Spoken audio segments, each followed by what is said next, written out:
2016 registrou o maior número de deslocamento forçado causado por guerras. Foram 65,6 milhões. Thaís Munhoz Bastos, e no Abraço Cultural eu sou voluntária geral, assim, eu ajudo com todas as demandas que são necessárias, né, para a organização. Meu nome é Karine, eu trabalho aqui na Caritas como psicóloga, no programa de atendimento a refugiados e solicitantes. É Débora Marques Alves, assistente social, coordenadora do setor de integração local do Programa de Atendimento a Refugiados. Meu nome é Rafael Mota Miranda, eu sou advogado e aqui no Abraço eu ajudo com questões, tanto com questões legais, questão de vínculo dos meninos, enfim, dando até apoio jurídico para eles numa eventual demanda que eles tenham, eu atendo eles no meu escritório. E faço questões administrativas também, às vezes precisa ficar alguém aqui para abrir, fechar, e eu também ajudo nessa parte.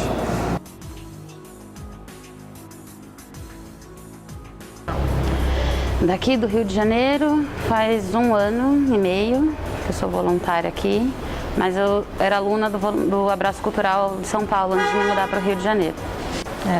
Eu trabalho aqui tem 1 ano e meio mais ou menos. Foi numa aula cultural, porque eu sou, assim, a minha companheira é a Cacau Carolina, que é uma das fundadoras aqui do Abraço. E aí eu fui numa aula cultural, foi quando eu conheci assim, os refugiados propriamente ditos. Até então eu só ouvia falar, o Abraço ainda estava tomando corpo aqui no Rio, e daí foi o meu primeiro contato com eles, assim. Foi numa aula cultural, se não me engano, em janeiro mesmo. Aí você conheceu através dela? Na verdade, assim, como eu já estava com ela desde antes, eu acompanhava para ouvir falar, mas o contato mesmo começou no final de 2016, começo de 2017. Sim, eu acho que antes o contato que eu tinha era muito parecido com o de qualquer outra pessoa, né? Que é as notícias que a gente assiste na TV e tal, né? Lê nos noticiários e tudo mais. Então, não era algo que eu tinha muito contato. Acho que o primeiro contato com refugiados, eu acho que foi no Abraço Cultural mesmo em São Paulo, quando eu me inscrevi para ser aluna de francês no Abraço Cultural de São Paulo, e aí eu fazia aula com a professora haitiana. Então acho que esse foi o primeiro contato que eu tive mesmo. Eu acho que primeiro, assim, a grande sensação que eu tive foi um pouco uma quebra de expectativa, né? Você imagina que o refugiado vai ter aquele tipo de comportamento, que também vai ser fechado, né? Você tem, assim, algumas predisposições a acreditar que vai ser assim e tal, e no mais das vezes, assim, aqui no Abraço, a maioria dos professores são jovens, então, assim, estão num momento da vida que eles estão correndo atrás de muita coisa, então, eles têm também experiências assim, felizes no dia a dia deles. Então, não remete àquele lado negativo que a gente tem do refugiado, esse primeiro contato. Acho que foi isso que mais me surpreendeu. É lógico que eu acho que, conforme você vai se aproximando, você vê que esses momentos, às vezes, de alegria, de euforia, dão lugar a outros, né? Às vezes, saudade do país, dificuldade que enfrenta no Brasil, que não são poucas as dificuldades, né? Até do ponto de vista legal, assim. Então, primeiro foi essa quebra de expectativa e depois você vai conhecendo melhor e, assim, na medida em que eles vão permitindo. O que eu, assim, posso falar de alguns refugiados que, a mim, me pareceu, eu já tive casos de depressão, por exemplo, na família. Então, para mim, dá a impressão que, às vezes, eles têm um comportamento desse tipo. Lógico que eu não sou da área, não vou poder diagnosticar e tal, mas você vê uma introversão, assim, típica desses comportamentos e tal, que, às vezes, se mistura. E a questão toda é que isso fez com que eu visse a proximidade da minha condição enquanto pessoa que vive no próprio país, enfim, e a condição pela qual eles estão passando. Isso foi uma coisa, deu uma face, assim, para uma coisa, porque o refugiado está meio na moda, assim, não na moda, assim, no sentido ruim, por causa do fluxo migratório para a Europa e tal, está muito em evidência. Então, mas quando você personifica, você vê quem Eu, por exemplo, achava antes que os refugiados eram pessoas assim que não tinham condição, vinham com uma mão na frente e outra atrás. E pelo que a gente vê até da formação deles, principalmente os que chegam aqui ao Abraço, é que eles têm um histórico de escolarização formal e tal. Então isso aproxima muito mais, você cria vínculos muito diretos assim quando você entra em contato com eles. Então hoje em dia eu acho que eu tenho uma visão, por causa do Abraço, mais assim complexa, né, da condição do refúgio, e eu acho que assim a empatia que eu fui adquirindo com o contato com eles é o que mais mudou assim para mim depois do Abraço.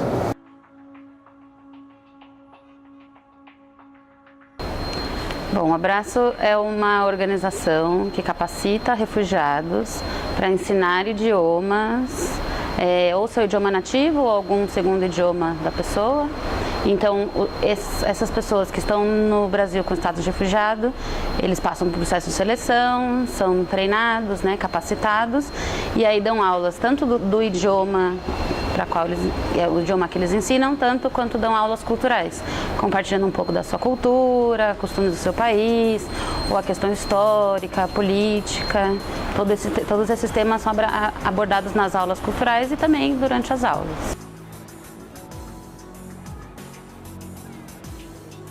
Bom, a CAT já há 41 anos vem atendendo refugiados e solicitantes de refúgio aqui no Rio de Janeiro, né? Ao longo desses anos ele foi se estruturando de uma forma mais robusta, né? E atualmente a gente conta com 3 frentes principais de trabalho, que são o acolhimento, assim que eles chegam aqui, né, identificar as demandas emergenciais, né, de alimentação, moradia e até vestuário muitas vezes. A proteção legal, que é acompanhar esse processo, né, orientar sobre o que é o refúgio, acompanhar esse processo de solicitação de refúgio, e o processo de integração local, que aí é pensar, uma vez que já está documentado, que ele já tem um lugar para ficar, como é que ele vai pensar esse processo de reconstrução aqui no Brasil, né, através de cursos de português, cursos de capacitação profissional, no caso das crianças, a inserção nas escolas públicas, né, a questão do trabalho, então pensar realmente esse processo de reconstrução. Para isso a gente conta com alguns parceiros, né? Nós somos um parceiro implementador da ONU aqui no Rio de Janeiro, então a gente conta com um aporte financeiro e com acompanhamento das atividades por parte do Acnu e também por outros projetos mais pontuais, como o Ministério Público do Trabalho, né? E outros parceiros que vão ajudando também nesse processo de integração.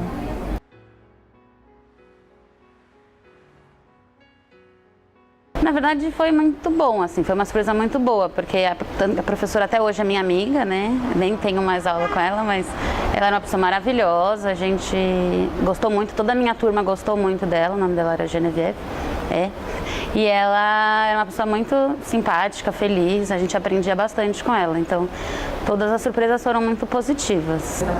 Sem dúvida, eu acho que assim, o pessoal pensa às vezes em um trabalho com refugiados, pensa em questões de caridade e tal. Para mim, eu brinco quando a gente conversa entre o pessoal do Abraço, que não é uma questão de caridade, é uma questão de tentar ajudar, a tentar proporcionar meios de que as pessoas se integrem na sociedade. E isso é bom pra gente, isso não tem nada de altruísta, a gente ter uma pessoa jovem que vai contribuir com o trabalho dela, que vai buscar... porque a maioria das pessoas que vêm para cá, elas não vêm com aquele quadro típico de imigrante econômico, quero fazer minha vida e voltar, né? Muitas vezes ele não tem perspectiva de voltar. Então, até um pouco, a gente está trabalhando a nosso favor, né, ao integrar esse refugiado. Eu acho que isso muitas vezes nos eventos que a gente percebe do Abraço, é que as pessoas vão atrás dessa questão de caridade e tal. Acho que até no começo do Abraço, as pessoas, os alunos que procuravam o curso, esperavam mais aquela questão do lado ONG do Abraço. E aos poucos a gente percebeu que o público que vem buscando, até em razão do preço, do curso, de questões de mercado, que tem também o pessoal que quer aprender a língua e se interessa pela questão da cultura. Então, é mais uma coisa que a experiência do Abraço tirou assim, daquelas ideias comuns. Assim.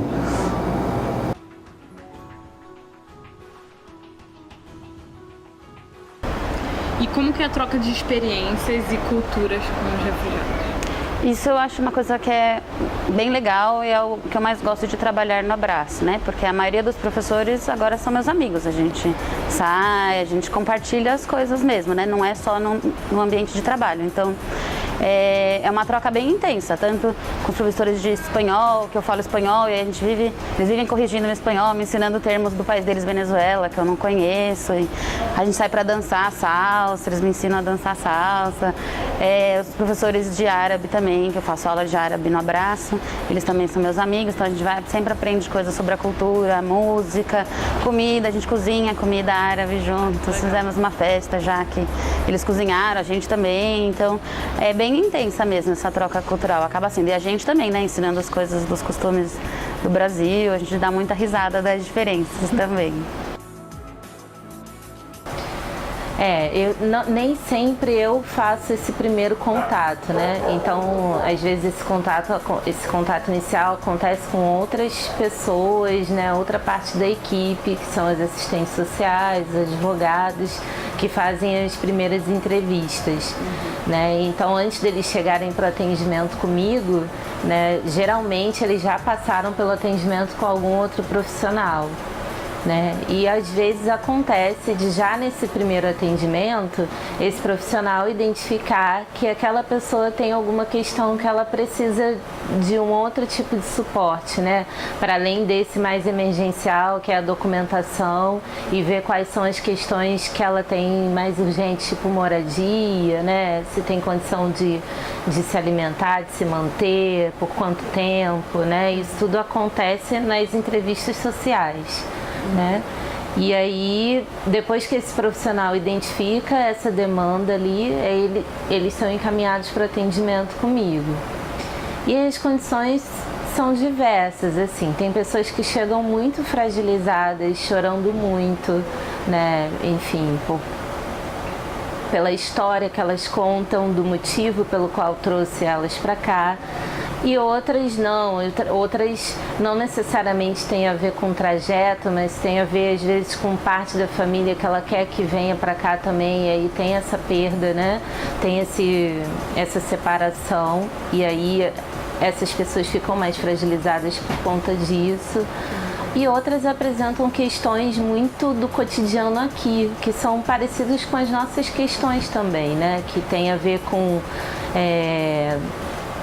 como que ela vai se manter, né? Se ela não tem emprego ainda, das dificuldades que ela encontra aqui no Brasil relacionado a emprego, a moradia, né? Então, às vezes vem o sofrimento por conta disso, às vezes tem a ver com questões comuns nossas, tipo relacionamento familiar, né? Entre uma pessoa e a filha que está aqui.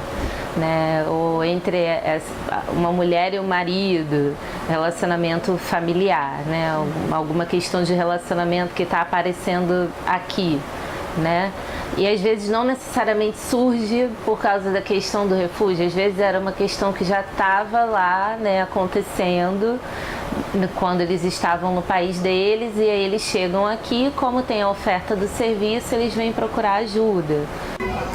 Normalmente, assim, eles vêm muito abalados, né? Assim, muitas pessoas sofreram violência, ouviram pessoas muito próximas sofrendo violências muito sérias. E eles vêm para cá, obviamente, com toda essa carga emocional. Mas a gente percebe que, em geral, eles delegam essa questão emocional para segundo, terceiro, quarto plano na vida deles. Porque eles precisam, assim que eles chegam, ter uma renda. Né? O Brasil tem uma lei que é importante, que é a 9474 de 97, que garante a proteção, né, dessas pessoas aqui, resta da documentação, mas não existe por parte do poder público nenhum investimento, nenhum planejamento e política voltada especificamente para essa população. Então não existe, por exemplo, abrigos públicos para refugiados especificamente, né? Não existe nenhum repasse financeiro, né, por parte do governo nos primeiros meses para essas pessoas. Então eles vêm com a necessidade de se manter, né? Seja no que trabalhava anteriormente, seja em qualquer outra profissão, né? Qualquer outra atividade que gere alguma renda para eles poderem minimamente dividir o aluguel com uma outra pessoa e comprar um mínimo de alimentação. Então a gente percebe muitas vezes que às vezes meses depois, anos depois que eles já estão aqui, é que eles vêm procurar orientação e buscam, né, falam sobre essa questão psicológica. E aí a gente tem um apoio também psicológico, uma psicóloga que trabalha na equipe com a gente. Então, tanto para atendimento individual, quanto nos grupos, quanto fazendo e fortalecendo essa rede de atendimento em saúde mental.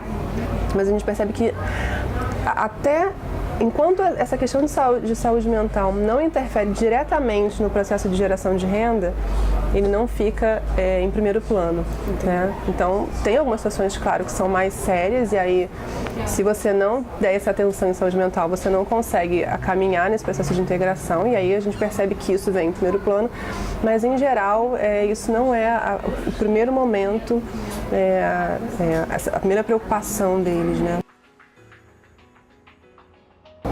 Então, a questão do refúgio no Brasil, é diferente dos países da Europa, por exemplo, que lá ele pede o asilo e ele vai ficar em separado da sociedade, ele fica apartado até o processo dele de concessão do refúgio ser deferido, né?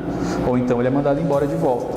Aqui a pessoa chega e, via de regra, pelo menos principalmente no governo, até a entrada do governo Temer, era muito comum que ele recebesse, ele faz o protocolo do pedido dele perante a autoridade, né, a Polícia Federal, enfim, e esse pedido fica em suspenso e toda uma burocracia faz com que a apreciação desse pedido demore muito, mas as vantagens do Brasil é que ele pode ter carteira de trabalho e CPF, então ele consegue, em tese, procurar uma colocação no mercado de trabalho.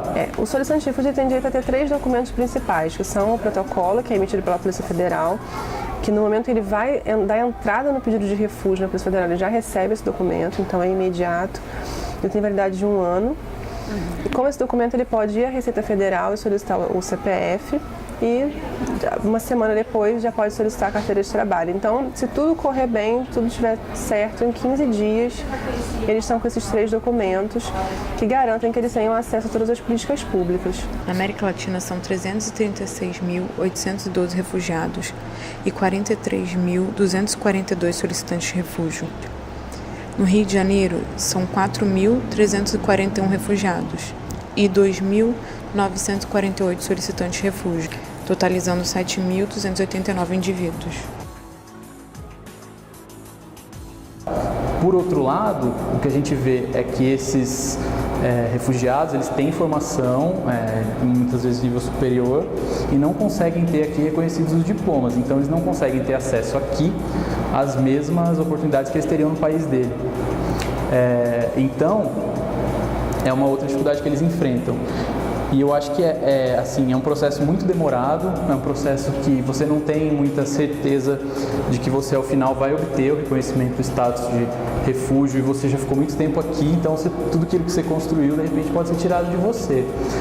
Tem alguns casos especiais de algumas nacionalidades, como por exemplo os venezuelanos, que eles são tratados agora, principalmente nessa administração do governo federal, como imigrantes econômicos e não têm muitas das vezes reconhecido o status de refugiado. Mas o contato que a gente tem com esse pessoal da Venezuela justamente mostra que tem um lado político de perseguição contra quem se insurge contra o regime do Maduro, até por questões de direitos humanos, de briga por observância dos mais basilares direitos humanos. Então, são muitas dificuldades.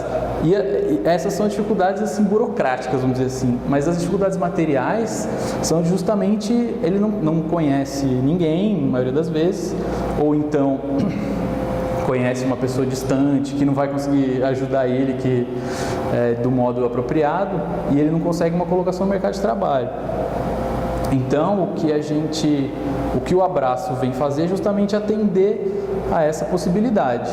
O Abraço, por essência, ele consegue ajudar um segmento um pouco específico dos refugiados, que são aqueles que têm educação formal, enfim, e que às vezes falam línguas que são interessantes para o público brasileiro, né? Então, o potencial do Abraço é grande, acho que está longe de ser atingido, mas ele por si só, ele não tem como fazer face ao problema do refúgio aqui. Mas eu acho assim, uma coisa muito bacana é que esse segmento, o Caritas tem um papel muito importante de selecionar os refugiados que eles vão mandar para cá para fazer capacitação, treinamento, que são feitos periodicamente. E assim, me parece que aquilo que é proposto pelo Abraço é feito com bastante sucesso. Assim. Não falo nenhuma língua além do português, né? Apesar de achar que a comunicação falada, né, a linguagem, ela é muito fundamental para o trabalho, aqui eu estou vendo que ela não é exclusiva. Então, e não só aqui, eu acho que a formação que eu tive também, apesar da fala ser algo muito importante, né, a fala ela ganha espaço junto com outras coisas juntas também, né? Então, uma estratégia que eu costumo usar é assim, quando a pessoa não consegue expressar para mim em português, por exemplo, o que ela está querendo dizer, eu estou vendo que ela está tendo dificuldade para expressar aquela palavra, né? Aquela expressão, aquela frase, eu costumo dizer, fala na sua língua, né? E a pessoa fala na língua dela. E porque eu entendo que quando ela está dizendo na língua dela, ela está conseguindo expressar de verdade o que é aquilo. E é esse sentimento que eu acho que é possível que eu tenha acesso se eu estiver ali atenta, né? Então eu acho que quando ela fala e eu sinto como que ela está dizendo aquilo, né? Isso permite que eu me comunique com ela, né? Que a gente se comunique. E aí o que eu costumo fazer também é tentar fazer uma tradução também mais literal. Às vezes eu escrevo e aí eu tento ir traduzindo. No próximo encontro eu devolvo isso para a pessoa, pergunto se o sentido é aquele mesmo, né? Mas é muito difícil também que aconteceram poucas situações de pessoas que eu tenho atendido que não conseguissem falar nada em português, né? Então, as situações que aconteceram era de um falante de francês, aí eu entendi um pouquinho. A outra falante de inglês, então entendo um pouco também, mas nunca aconteceu. E tem os casos mais inusitados, por exemplo, eu acompanho um caso que é de um falante de dialeto. E é difícil dele se comunicar com qualquer pessoa. E eu acompanho essa pessoa já tem um ano pelo menos, né? E agora a gente já conseguiu uma pessoa que fala o dialeto dele, mas nem sempre a pessoa está presente, então nos atendimentos. E aí foi uma relação que foi criada a partir dele ver que eu tava indo lá sempre, sabe? Tipo, encontrá-lo e tal, né? E aí hoje ele já aprendeu a falar meu nome, já se comunica falando comigo mesmo, fala algumas palavras em português, né? Mas é assim, um trabalho bem minucioso, né?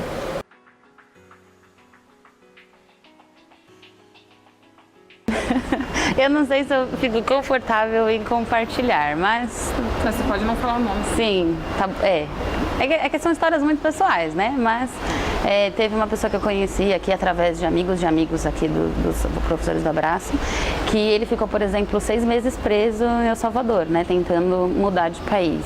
E ele acabou aprendendo espanhol nesses 6 meses, porque ele estava na prisão em El Salvador, né? Então, isso para mim foi bem chocante, você imaginar que uma pessoa que está fugindo de uma guerra, que está destruindo o país dele, no caso a Síria, e aí você tenta escapar porque você não tem outra alternativa, né? Porque não é nenhuma alternativa boa ficar e morrer ou ver os seus familiares todos, né? Sua cidade destruída. E aí a pessoa tenta sair e aí ela acaba sendo presa por várias causas, por várias razões, né? E aí fica preso vários meses. Então isso me chocou bastante, assim. Agora ele não está mais, agora está aqui no Brasil, mas foi, acho que a história que mais me impressionou dessas todas que eu escutei aqui. Sempre tem. Deixa eu pensar em alguma. Mais recentemente, a gente teve um evento, uma aula cultural, em que um professor do Congo, que é negro, como a maioria dos congoleses, né, nativos, ele relatou uma experiência de racismo vivida no Brasil. Não era uma experiência ligada ao refúgio, assim, era uma experiência que estava numa loja, se não me engano, e ele foi tratado por uma vendedora como alguém que não ia comprar na loja, enfim, por ser negro ou alguma coisa assim. E ele faz medicina na FRJ. E daí quando ele foi fazer pagamento e tal, a mulher reparou que ele tinha uma carteira de estudante da FRJ e ela ficou tão incrédula, assim, que ela perguntou: o que você estuda na FRJ? Falou: eu estudo medicina. E ela ficou assim, incrédula com a história: como que você estuda medicina e você tem sotaque estrangeiro, assim, como assim? Tem esse tipo de experiência. Tem também os professores que são da Síria, que eles sempre relatam assim, principalmente coisas ligadas a gênero, que para eles a experiência no Brasil é muito mais, por incrível que pareça, muito mais aberta à questão do feminismo e tal, e que a vinda deles para cá transformou um pouco a visão deles em relação a isso. Então, assim, tem muita coisa que às vezes... assim, o que mais te chocou aqui? A gente uma vez perguntou pro professor, ele falou: no começo assim foi o tamanho dos biquínis que me chamava a atenção, eu ficava muito chocado, mas agora hoje em dia, assim, ele é todo, assim, apoia causas feministas, ele foi tocado pela multiculturalidade, assim, do Brasil, né? E assim, tirando isso, é mais histórias do dia a dia, assim mesmo. É uma questão delicada para eles contarem, eu acho que as partes mais difíceis da vinda e tal para cá. Então a gente procura sempre mostrar que a gente está à disposição, mas a gente também não procura ir muito a fundo. Na medida em que eles querem, eles procuram a gente para conversar, né? E acho que é isso.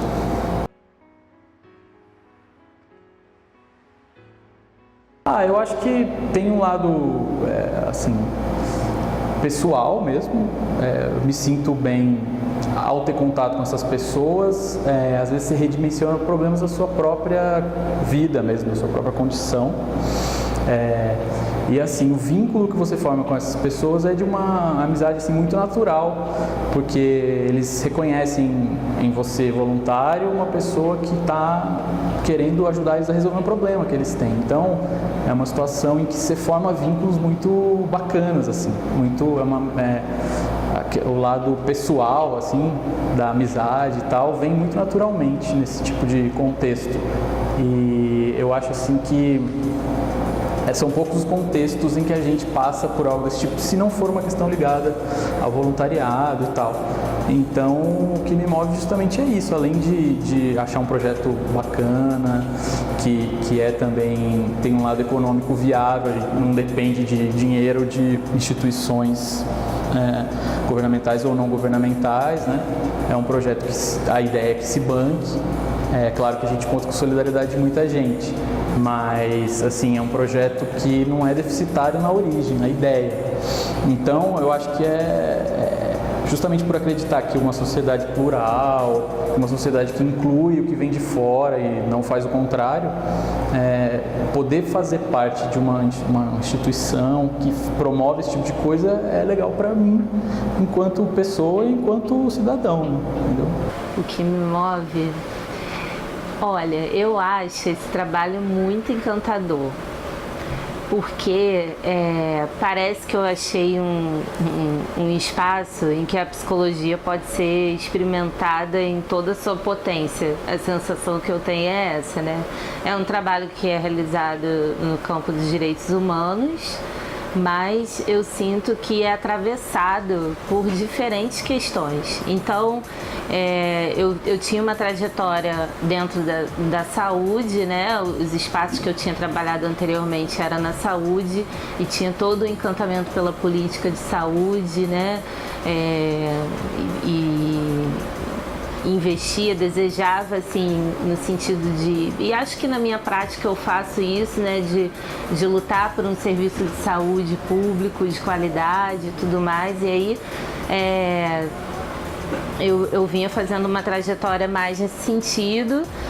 E aí comecei a trabalhar aqui. E assim, aqui é atravessado. Se você gosta da área de saúde, você vai ter contato com a área de saúde. Se Se você gosta da área de direitos, né, psicologia jurídica e tudo mais, você vai ter contato com isso. Se você gosta da parte de direitos humanos, você vai ter contato com isso. Se você está pensando psicologia e assistência, você vai ter contato com isso. Então parece que eu estou num ambiente de trabalho que me coloca em contato com várias questões, né? Psicologia, questão racial, psicologia e gênero, né? As questões de gênero, enfim, tudo, né? Eu me sinto num lugar que eu posso acessar diferentes campos, né? E eu gosto muito disso, assim. Então acho que isso me move bastante. É isso, eu não consigo não fazer trabalho voluntário. Então, se eu não estou fazendo coisas que eu acho que são importantes para construir um mundo melhor, eu me sinto em dívida com o mundo em que eu vivo, né? Então, eu acho que me move também o carinho que eu recebo das pessoas aqui. Todos os refugiados são pessoas maravilhosas, que nós construímos mesmo uma família, né? Então, eu acho que esse amor que a gente tem também é o que me faz querer continuar. A conversa continuará sendo o caminho supremo para o acordo e assim para uma convivência pacífica e mutuamente benéfica, colaborativa e solidária, simplesmente porque não tem concorrente, nem, portanto, uma alternativa viável.